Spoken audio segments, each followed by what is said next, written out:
Chris, your community mixologist, and this is your bar from afar. I'm going to do this from home today. This is what I find relaxing. I love going ahead and putting these things together, making these drinks for you, making food for you. So, and really it combines the two things that I love most, which is drinking and food. So I'm here to make our drinks this week. We're going to start with a smoked pineapple because that's the more complicated of the two. And I've had a lot of fun putting these together for you today. Mostly because these two drinks actually took a lot of time to prepare the syrups for. There's a little bit of actual cooking involved. So there's a little bit of mixology and a little bit of chefery and a little bit of whatever else you may want to call it. So the smoked pineapple is, we start off with a spiced pineapple syrup. The spiced pineapple syrup, most of the ingredients you see are right here. I started out real simple. I've had them on the stove for a while. I started off with some pineapple juice and I measured out about a cup of that, put that in there. I added about a cup of sugar to that. And then what I did was I took a star anise, threw that in. Got a nice cinnamon stick. Crack that up in there. And I let that boil for about 15 to 20 minutes. I brought it to a boil and then I let it simmer for about 15 to 20 minutes. I also threw, like I said, a cup of sugar in there. I let it go. When I was done, I let it steep for a while. In the interest of not making you all have to watch me make it, I took the finished product off the stove, strained it. Oh, there's one other ingredient I did forget. I also threw in a habanero pepper. So with this mix, just to go over the syrup for you, again, I'm a little nervous in doing this from home. It's a new experience. Just to go over this for you. So basically 1-to-1 ratio pineapple juice to sugar. Then I threw in a habanero or a jalapeno pepper, either one. You pierce the pepper, don't slice it up, just pierce it a few times so that the oils get into the mixture while you're boiling it. Add in a whole star anise and add in a whole cinnamon stick, and then just let it boil and simmer. The flavors are amazing. I love the licorice flavor that comes out of star anise. It really adds a lot of pop to the flavor. It's one of the reasons it's a popular flavor in a lot of cocktail beverages. The cinnamon really sweetens it out, and the pepper, of course, gives it a real punch. I let that sit for a few minutes, so I strained it out, put it in the fridge to chill, and what I ended up with was this wonderful syrup here. I'm excited because I'm actually making some more back there, which you saw me start that. That's going to be the base for my smoked pineapple. Now, another thing that makes it the smoked pineapple is the fact that one of the main ingredient is mezcal. Now, last week I talked a little bit about tequila and the different varieties of tequila. Mezcal happens to be one of the things that is one of my new favorites. I love the flavors. And then what is the difference between tequila and mezcal? We're going to actually do a tasting in a few weeks, I'm hoping. But the simple answer is to make tequila, you take the leaves of the agave plant and you boil them. With mezcal, you smoke them. And it gives you two very, very, very different flavors, although it's a very, very same liquor when it comes out of it. So what I have here is one of my favorites. This is Illegal, and it is the Joven, which means young, which means it was not allowed to age. They made it, they put it together, they bottled it, and shipped it off. We're going to be mixing that with some Cointreau. You could use triple sec, you could use Grand Marnier. It really depends on what your what is to your taste as far as flavors are concerned. And what I'm going to do, because I don't have an ice machine here like I do back at Everly, I've already pulled my ice and put it in my cocktail shaker. I'm going to grab one of my glasses. And what I'm going to do is I am going to add, it is, actually, let me make sure I get this correct. We are going to measure out 2 ounces of the Joven. I'll put a little bit more than that in there. So you got the Joven mezcal here.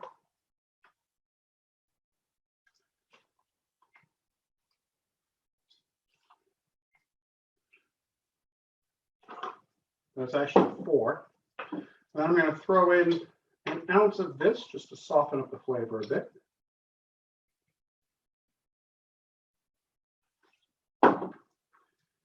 At this point, it's almost like a fancy margarita made with mezcal.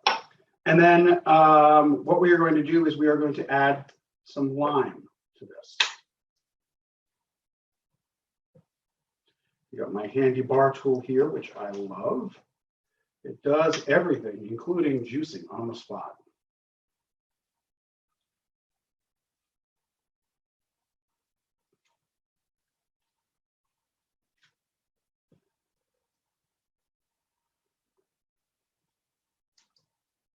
So we have the juice of one fresh lime in here.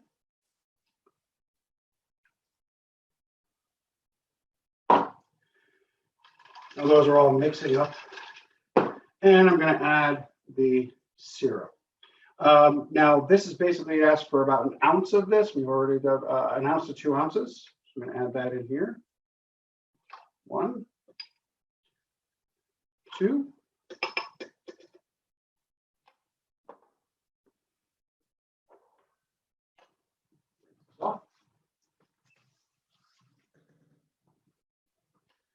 And we'll give this a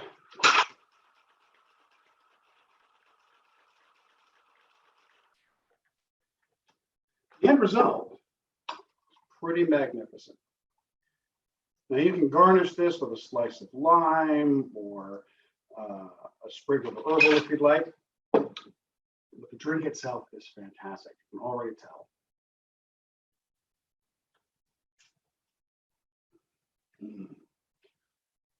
Tastes a little bit like a margarita, but it's a little grown up. Got a nice smoky flavor, got a really nice spicy kick to it. Really, really wonderful. So that was our first drink.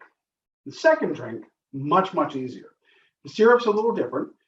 This one was done with, basically we take a cup of honey, full cup of honey, or you can reduce it if you'd like. I maybe do 2 cups of water and a half cup of honey. I did 2 cups of water and a whole cup of honey. I ended up with a whole lot of syrup left over when I was finished. To that, you're going to add 2 pears. Take your pears, peel them, core them, dice them, and then add them to the mix. I've already gone ahead and done some of that. Get your nice diced pears there. And you just add that to your mix. Then the recipe calls for about 20 sage leaves. And the nice thing about the sage is you don't have to do much to it. You just kind of rough it up a little bit, throw it in, let it boil, let it steep, and then add some ginger. You can use whole ginger root, peel the ginger root. I love the squeezed ginger that you get because it's all the goodness of the ginger without the extra work. So you can get that, go ahead and peel that, add that to your mixture, let it boil up, and just let that go for a little while. Once it comes to a boil, once the honey's dissolved, you add the other ingredients and just let it steep for let it boil for about 15 to 20 minutes. When you're done, take it off, let it cool for about 10 minutes, and then filter it out. What you get with the filtered product is this. I've gone ahead and put that in my fridge as well, so we get it done ahead of time. And this is the base of that. And this recipe is really easy. Once you've got that syrup done, it is one of the easiest things in the world because the real key is presentation. In my wine glasses here, I've thrown some of the already cooked pear from before. You just add that into the bottom. Now what you want to do is you want to get your Prosecco ready. You've made your beverage. You're going to add your syrup to that. Maybe enough for 2, maybe. Probably a little bit more in there.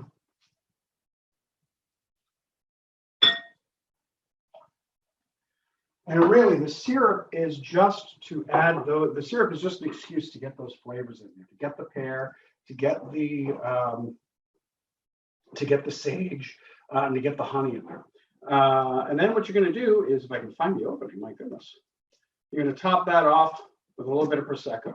Prosecco I'm using here is one of my favorites. It's kind of my go-to. It's a mid-range price one. It's the Marca Prosecco. I've always had very good luck with this. Back in my restaurant days, it was a very popular Prosecco.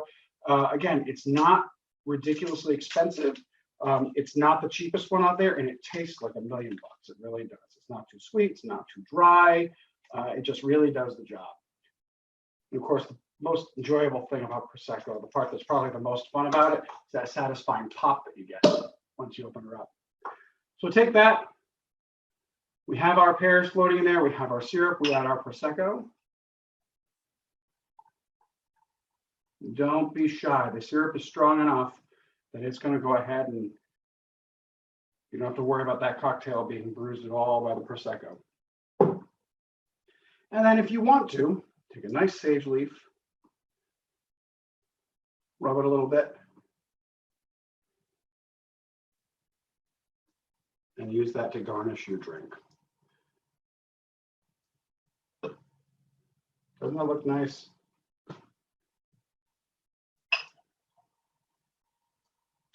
See if I can do it this time without quite as many bubbles. As always, this is a learning experience for me, just like it's a learning experience for you. I find cool, exciting recipes that I can't wait to try. It gives me an excuse to go ahead and put some things together. I never know what the end result's going to be. I haven't had one that's been terrible yet. I've had some that haven't been my favorites, but these look really remarkable. Put a lot of time and a lot of care into making them, and boy, oh boy, did it pay off. And if you make these for a spring party or a spring get-together, it'll definitely impress your friends.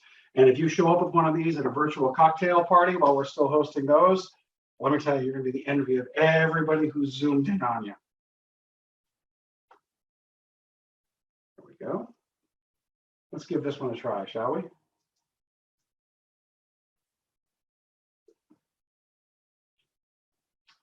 That's fantastic. Prosecco really does a nice job of evening out the flavors and making the syrup not taste too syrupy and spreading it out. It's still got a sweetness to it, but it's not overpowering. Again, going back to this one, you get the nice smoky flavor. Two really, really interesting, unique drinks for you today. I hope you've had a good time making these along with me. I'm going to have a good time enjoying them.